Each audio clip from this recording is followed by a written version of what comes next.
Talking with the experts. Where do they want to grow their audience? I prefer organic growth versus ads, because as we know, a lot of companies like Facebook and other social media companies are there to make money, as they should, but their ads are not as effective. So you want to have organic growth. So it's a matter of, where is your avatar hanging out? How do you get their attention? What type of language are they going to use? So with the artists, again, we were very casual and very sweary, but it's what language would resonate with them, so that you get people to come in and then get them on your email list. So that whole angle of communicating, being present, showing up, and creating a body of content to show that you aren't just somebody who just popped up, but you actually have a history. So you're reliable. You can create that trust and that presence, and then get them on your email list as fast as possible, because that's the thing you own. So.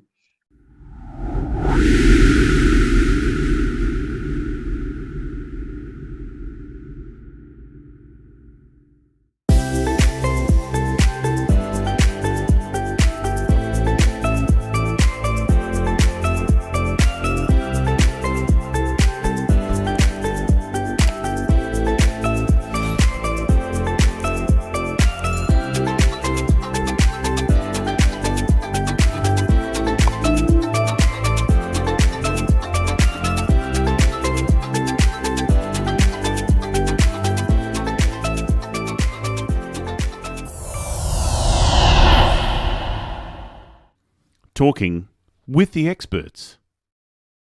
Hello and welcome to Talking with the Experts. My name's Rose Davidson from rosesdavidson.com, and Talking with the Experts is about all things business by business owners for business owners, and you can find it on all good podcasting streaming platforms and on YouTube. And if you feel like you want to give me a bit of love, that would be lovely if you could head over to my channel and subscribe and hit the little bell and get notified when I upload new videos. That would be terrific. Thank you so much for that.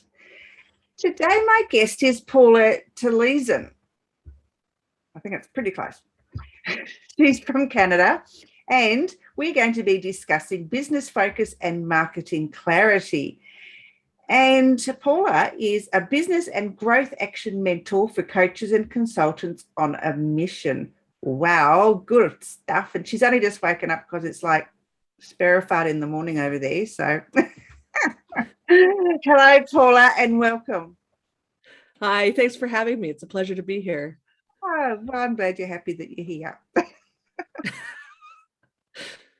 Yes, it's awesome. It is very early here for me, though, 9 a.m. So what is a business and growth action mentor? What does that actually entail? it means that I help other business owners get focused. With my background in marketing and running businesses for the past 21 years, I have a lot of resources and experience in what works and what doesn't, both online and offline businesses. So I help business owners get focused, have clarity about who they're serving, what their messages are, how they're spreading those messages out.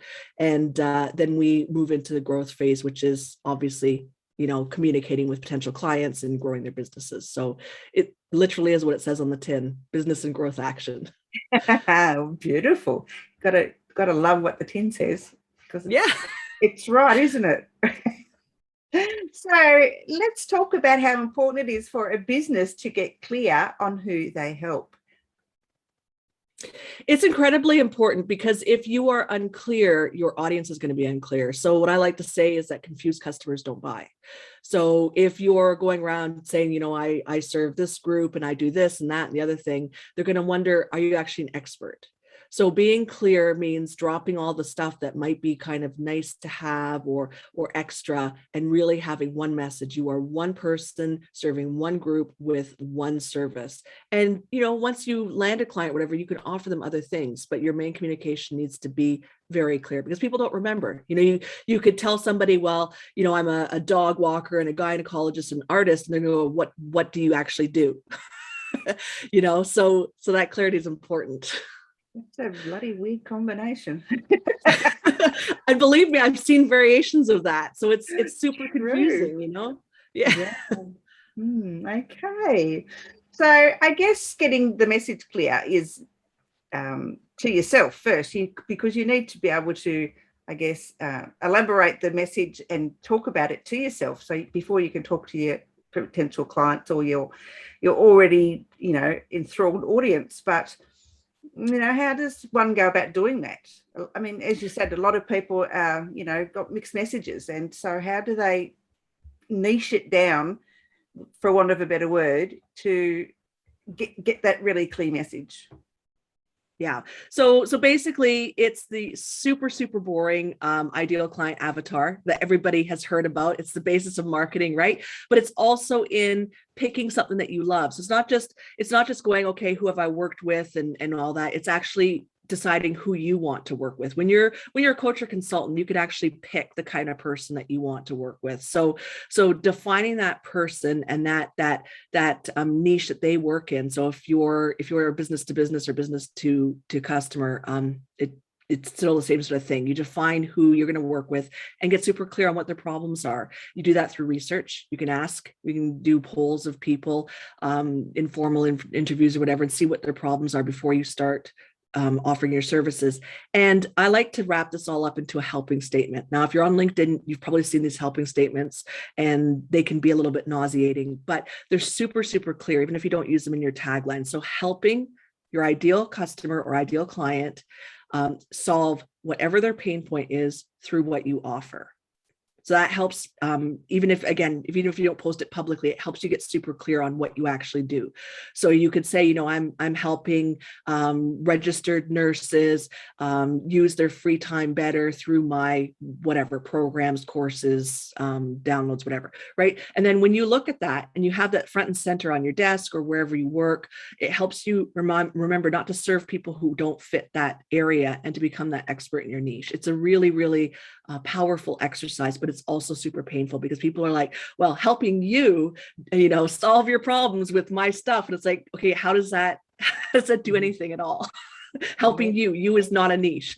Yes. Well, I'm at the moment helping different business genres to get their business like online from an offline, in-person sort of a thing. And my niche is speakers and consultants and coaches who would normally speak in person, but they've had to transition to an online space or become hybrid. Mm-hmm. But now I'm working for a travel agency that's got nothing to do with either of them. So. Well, and see, that's the beauty of business too, is that you can evolve, right? But you need to make sure your message outward is super clear. So if you're going to evolve your business, your message still needs to reflect the evolution and be super clear. So if you're helping travel agents now and you're maybe not working with the coaches and consultants so much, you want to sort of switch even internally, your helping statement to reflect that, so that your marketing, when you do it, comes out super clear. Okay, so give me an example of a really super clear message. Okay, so previous business I ran served visual artists, and it was helping heart-led creatives create sexy as fuck profitable businesses that they love to work in. Sorry, I swore, but that's how we ran the tagline. So people who didn't like the swearing would actually wander off, because we wanted to work with people who are less uptight, and the informality of it also attracted a certain type of person. So helping heart-led, we wanted people who really wanted to be artists. Heart-led creatives create sexy businesses, and we did it through masterminds and whatever. So that was a really powerful, really straight to the point helping statement. And it meant that the writers and musicians who inevitably came looking for coaching went, okay, well, maybe you aren't helping me. Yeah, because we aren't. So. Yeah, okay. Well, just don't worry about them. They'll be all right. Okay, so I guess once someone's got their avatar in place and they've got their message super clear, what would be the next step that you would help them with? It's getting the marketing out. So where do they want to grow their audience? I prefer organic growth versus ads, because as we know, a lot of companies like Facebook and other social media companies are there to make money, as they should, but their ads are not as effective. So you want to have organic growth. So it's a matter of, where is your avatar hanging out? How do you get their attention? what type of language are they going to use? So with the artists, again, we were very casual and very sweary. But it's what language would resonate with them so that you get people to come in and then get them on your email list. So that whole angle of communicating, being present, showing up, and creating a body of content to show that you aren't just somebody who just popped up, but you actually have a history. So you're reliable. You can create that trust and that presence, and then get them on your email list as fast as possible, because that's the thing you own.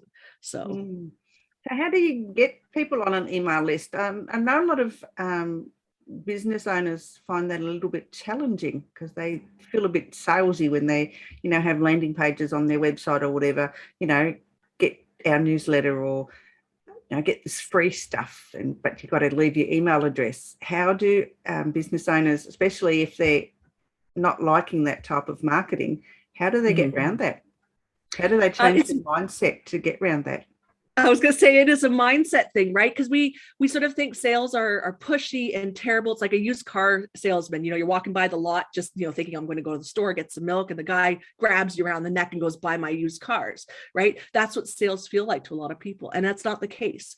You are offering a service. You are offering something that the right people need. And the trick is not to be pushy about it. So you don't want to just offer it out to everybody and go buy my stuff. You want to have this message that says, sign up. I will respect your time and attention, but this is what you're getting. So you can use a lead magnet, really effective. You can offer guides or information or whatever, a little PDF, and get people to sign up, and then make sure that you respect their time and attention in your email newsletter. So if you tell them, for example, my newsletter, I release it once a week. I tell them it's coming once a week. This is what you're going to get. This is why you should sign up. So you're going to get marketing tips. You're going to get whatever, and make it worth their while and keep it short and sweet. It doesn't have to be, grabbing them around the neck and searching through their pockets for loose change and making them buy stuff they don't want. It's an invitation to get to know you and an invitation to become aware of your services.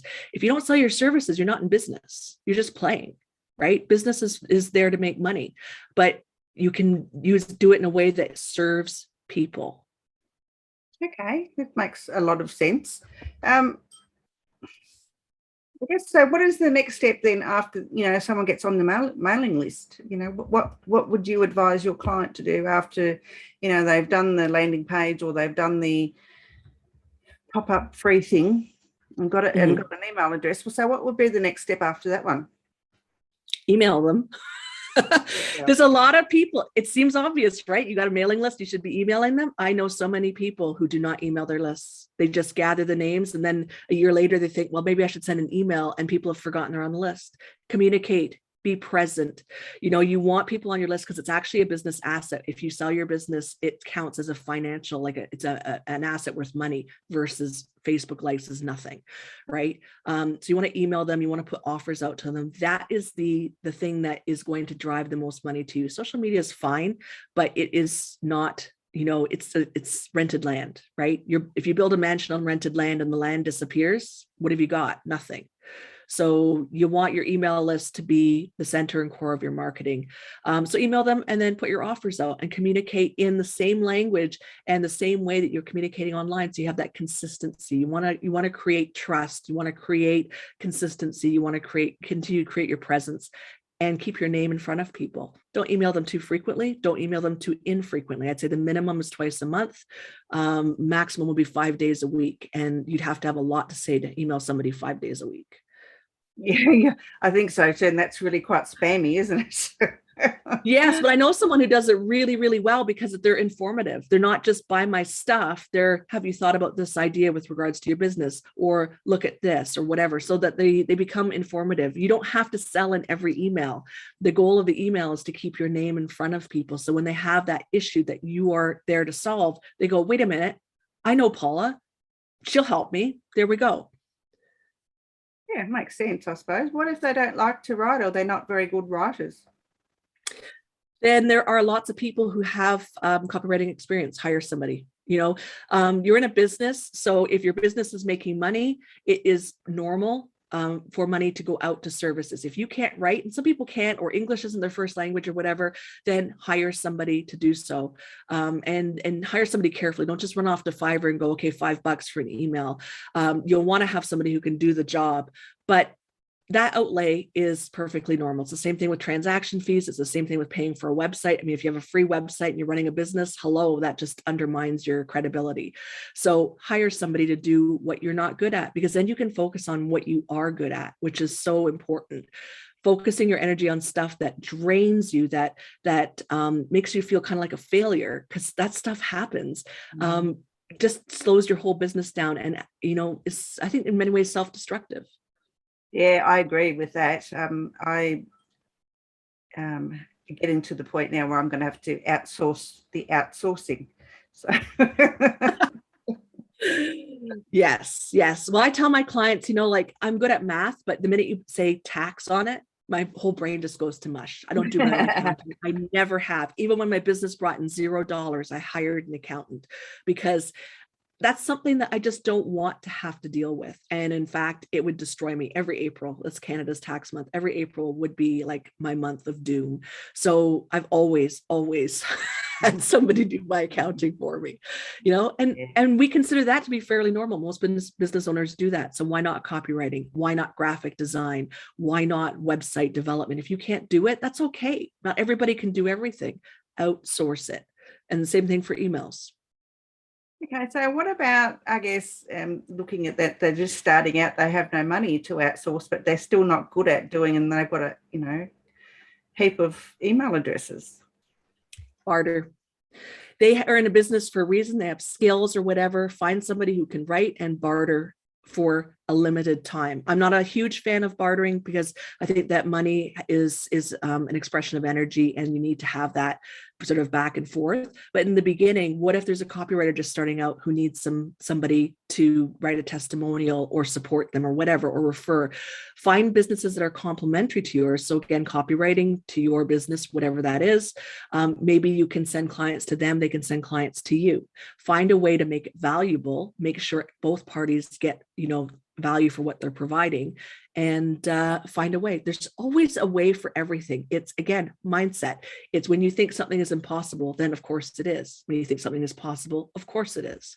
Yeah, I agree. It is a mindset thing, and it's just, I guess, getting out of your comfort zone too. Sometimes you just have to get out of your comfort zone and do something that you're not good at, just to see if you can learn something or bring more value to yourself, like self-development. So Yeah.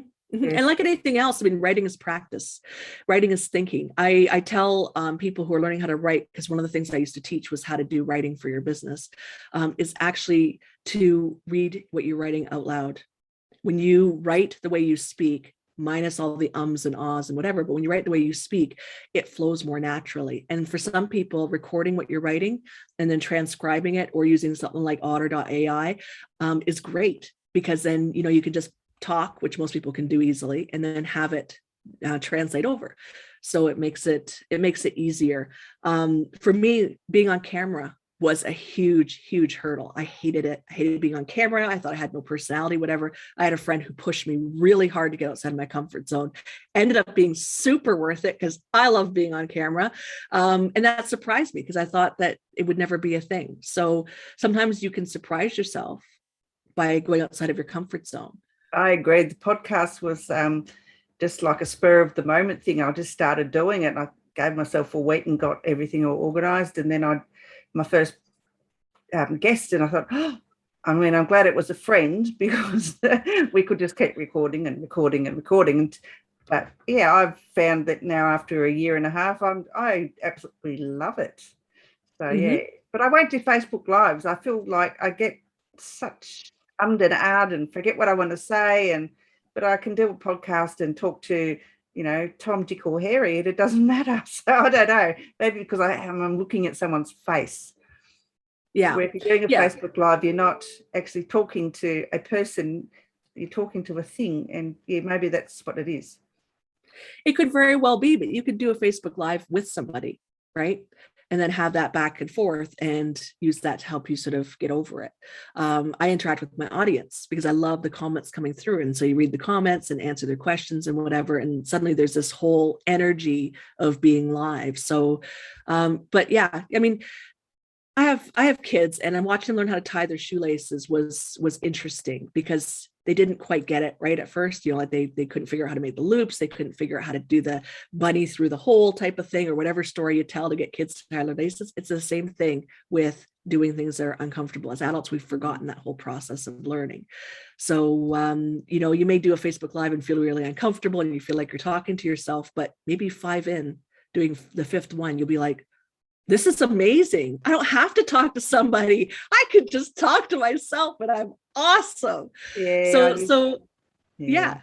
It's true. Yeah. It is true. I mean, I do a live stream for one of the domestic violence groups that I'm the admin for, and it's an hour. It was an hour show, and I was actually just talking to the camera for an hour. I had no idea if there was anyone watching or anything, and it was like, what am I going to talk about for an hour? But I managed to fill the hour in, so that was all right. So it was, I never watched it back there. I wasn't game enough. That is really, really difficult. And I strongly recommend that when you're on video and you're maybe a bit fragile, it's important to not watch them back. Don't watch them back until you're several in. And that's what I did as well. I was probably about 8-10 months in before I watched any of my videos back. And that was because I had to edit them. And that is a nightmare because, I hate video editing, and then having to edit myself. I'm like, do I look like that? So you want to get past the point where it's like, okay, well, I've got 10 months of videos, hundreds of videos in. I guess it's too late for me to feel uncomfortable because everybody's seen me. But don't do it in the beginning. Allow yourself to be fragile and protect that part of yourself. When we're learning and when we're new and when we're unsure, we should be protecting ourselves and showing ourselves kindness and compassion. Absolutely, yeah, because everyone's their own worst critic, and there's always something. There's a spot that someone can see, or I've got a freckle that I can see, but probably no one else can see, but I can see it. So yeah, and that's just it's horrible. It's horrible. And I sort of get what you're saying. Be very gentle with yourself for the first few. Yes. And have a friend edit them for you. Okay, so have you written a book, Paula? I have written a number of books. I have written some more art because I was focusing on artists. I've written Fast Track Your Midlife Crisis, and then a number of books on poetry. And I've got several more books coming out this year. So I'm a prolific writer. It's just my thing. Well done. Yeah, you got a podcast? I don't have a podcast, but I am on medium.com under Paula Telizyn. So you can read a lot of my articles there on business and mindset and getting sorted. And of course, 0%luck.com is my website where you can read more and contact me. Cool. So other than your website at 0%luck.com, where else can they find you? On LinkedIn, my name, Paula Telizyn, is my LinkedIn handle, and on Twitter, Paula Telizyn. Shockingly consistent. Well, I don't know. I have to have words with you now. I know. On Amazon, Paula Telizyn. Oh, well, lovely. Have you got any other last words of advice for our viewers and listeners? Yeah, start before you're ready. When you think you're not ready enough, when you have an idea for a business, but maybe everybody else is better at it than you, or whatever, do it anyway. Do it anyway. You get ready through the doing. You will always have people better than you in everything, and also worse than you. As long as you're helping people who are 2 or 3 steps behind you, no worries. Start before you're ready. When we need more compassionate, helpful, serving entrepreneurs to help the entire world. I mean, seriously, the little things that we do to help our circle spreads outward, right? And if we have a whole bunch of people on a mission to make a difference, to help people, to raise people up, we are the better for it. So by not doing the thing you're called to do, by hiding your light, you're actually stealing from our collective culture and collective humanity. So totally agree. I'm such a giver. I hardly ever take anything from anybody. That's why I'm broke. Yeah, I think it's important, and everybody's afraid. Everybody has that inner voice going, "You're a fraud," and all that. Everybody does, even if they say they don't. Everybody does. So if we're all doing that, let's do it anyway. Let's create that courage. Let's spread out and lift each other up.